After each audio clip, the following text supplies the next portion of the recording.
Si bien los orígenes de Rosario pueden remontarse a las primeras décadas del siglo XVIII, recién en agosto de 1852 fue declarada ciudad. A partir de ese momento comenzó un crecimiento acelerado que no se detendría. La institucionalización política, entidades bancarias y financieras, líneas ferroviarias, tráfico fluvial y terrestre en crecimiento,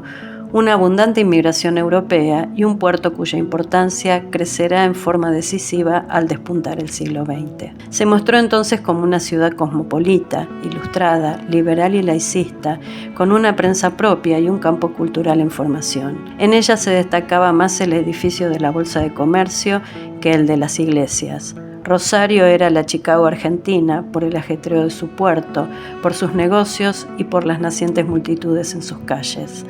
La presencia de la Iglesia Católica convivía con otras denominaciones religiosas, con la masonería, con la teosofía y con el libre pensamiento, y también con las izquierdas. En 1908, un proyecto de creación de un obispado en la ciudad fue detenido por la resistencia de grupos refractarios al catolicismo. La confrontación propuso dos formas de entender el progreso. Una se asentaba en la educación laica, el cosmopolitismo, la prensa libre y aspiraba a la separación de la Iglesia y el Estado. La otra sostenía que la ciudad moderna y cosmopolita requería más presencia eclesiástica. En los años 20, la confrontación se volvió conciliación de las partes. El contexto social y ciertos aspectos culturales comenzaron a mostrar señales de cambio respecto de la relación entre la Iglesia y la ciudad de Rosario, amalgamando una identidad que ya no excluía el componente religioso. Así, en 1925, el Consejo Deliberante decidió celebrar los 200 años desde sus orígenes,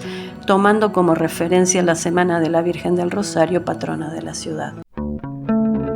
El comienzo del siglo XX se vive en la ciudad de Rosario con niveles muy altos de conflictividad. Es el momento en el que se producen huelgas generales muy importantes, las primeras de su tipo, un poco en sintonía con lo que está ocurriendo a nivel nacional. Y esto pone en marcha un proceso que tiene dos dimensiones a nivel nacional de parte de las clases dirigentes que tienen que ver, por un lado, con la profesionalización y la sofisticación de los mecanismos represivos. Esto es, tanto por el lado jurídico, es decir, se sancionan nuevas leyes, la ley de residencia en 1902, la ley de defensa social en 1910, que apuntan a proveer al gobierno de un plafón legal para impedir el ingreso de inmigrantes consustanciados con ideologías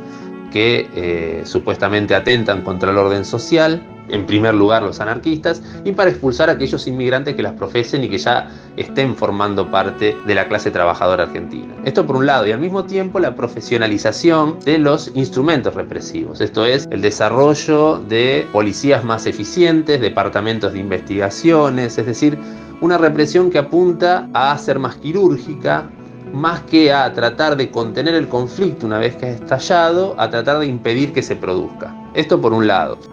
Y por otro lado, los sectores, yo diría, más lúcidos de eso que se ha llamado, entre comillas, del orden conservador, los sectores liberales reformistas de las clases dirigentes de la Argentina de la época, comienzan a ensayar una serie de mecanismos de integración para la clase trabajadora, ¿no? Que implican, por ejemplo, la discusión de un código de trabajo en 1904,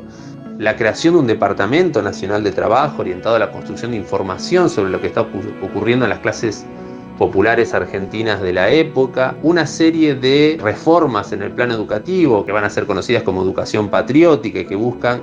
nacionalizar a la clase trabajadora, al mismo tiempo que comienzan a ensayarse reformas electorales, una en 1902 que no tiene demasiado futuro y finalmente la reforma electoral de 1912 que va a cambiar sustancialmente las cosas, ¿no? Es decir, un conjunto de medidas que lo que buscan es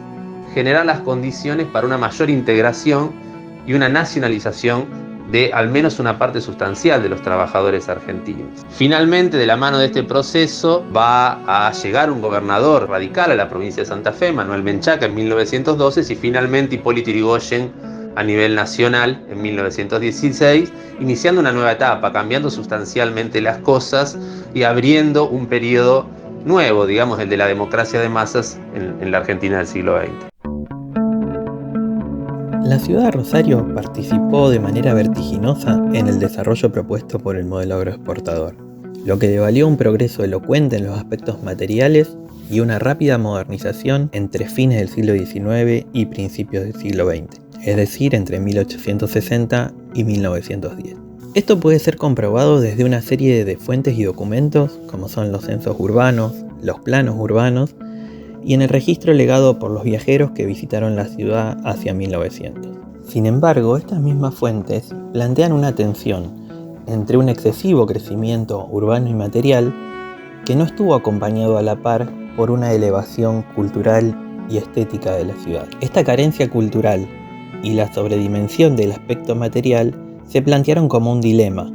como un estigma de origen que puede leerse como una carencia histórica, tradicional o incluso política. Desde el contexto del centenario de 1910, la ciudad se propuso trascender ese estigma, apelando a una serie de herramientas y de dispositivos culturales, tales como bibliotecas, círculos letrados, teatros, museos, una serie de espacios públicos que pudieran corregir estas falencias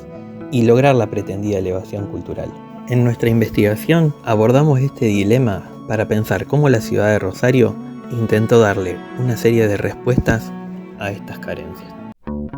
La ciudad de Rosario, en el periodo que va de 1930 a 1943, habitualmente conocemos como el periodo de entreguerras, sufre muchísimas transformaciones. Algunas de ellas tienen que ver con la crisis de 1930 y cómo ella impacta en el modelo agroexportador, de lo cual el puerto de Rosario había sido un elemento sustancial. Bueno, el puerto de Rosario continúa siendo uno de los más importantes para la salida de la producción agropecuaria, pero va a continuar siendo un puerto estacional y de exportación, con escasa movilidad para todo lo que signifique la importación. También sigue siendo un puerto que va a tener un vínculo muy fluido con los puertos aguas arriba del Paraná, para la salida de las producciones regionales. Se va a hacer mucho énfasis también en el debate alrededor de la explotación del puerto en manos privadas o la necesidad de su nacionalización. Desde el punto de vista político hay que contemplar que también hay muchas transformaciones, en particular porque la provincia de Santa Fe no acompaña estrictamente la política nacional, ya que en 1932 llega al gobierno sin fraude el Partido Demócrata Progresista, y eso hace que entre el año 32 y 35 haya como una primavera política en donde se expresa también en transformaciones y cómo la ciudad podía llegar a tener una autonomía que la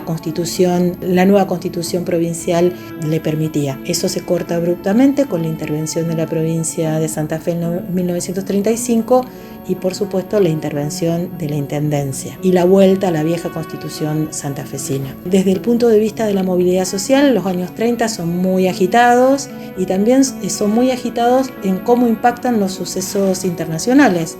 La guerra civil española entre ellas, todo lo que son el ascenso de los movimientos fascistas en Europa. Bueno, y la ciudad se convierte también en una caja de resonancia de esos sucesos. Es un espacio de crecimiento también y de movilidad en donde buena parte de sus habitantes van a habitar espacios por fuera del centro, estas urbanizaciones que se van gestando y organizando en la periferia de la ciudad, que justamente son posibles en virtud del acceso a una tierra más barata, los loteos, el acceso a un transporte más accesible que permite la movilidad de la mano de obra y por otro lado también la erradicación de nuevas industrias en virtud de un nuevo modelo económico que era el de sustitución de importaciones. En el módulo Transformaciones en la política y la cotidianidad de Rosario durante las décadas centrales del siglo XX, hemos seguido la sugerencia de la siempre querida y recordada Elida Sonsoni, que nos decía que las fechas y los lugares, los personajes y los acontecimientos integran la experiencia vivida, otorgándole un sentido especial en su doble vinculación del ámbito privado y el espacio público. Siguiendo esa voz, hemos propuesto un recorrido propio, una historia peculiar, posiblemente discutible, de las décadas centrales del siglo XX en Rosario. La ciudad atravesó sentidamente la experiencia de los años peronistas, cuya gestión se tensionó entre las intervenciones políticas y las transformaciones en el ámbito industrial y urbanístico. Posteriormente, el desarrollismo profundizó y extendió la realidad de un sector manufacturero que había surgido al cobijo de la protección mercadointernista del peronismo, por lo que desde entonces es muy difícil hablar de Rosario sin aludir al cordón industrial. Desde los años 60, el universo social de Rosario, el Gran Rosario, desarrolló condiciones que la destacaron junto a otras regiones y que concitaron la atención del arco político del momento y la posicionaron por los aspectos singulares que presentaba. Esto se debe a una pluralidad de motivos, entre ellos el desarrollo industrial y obrero de la región, la compleja conformación de una población, producto de migraciones internas motivadas por inquietudes laborales, educativas, culturales, pero también los desarrollos políticos precedentes, la transmisión de experiencias intergeneracionales y la impronta de la militancia de las mujeres. A su vez, todos esos factores configuraron un activismo y una militancia cuyas experiencias han estado en diálogo con la sociedad que les dio origen.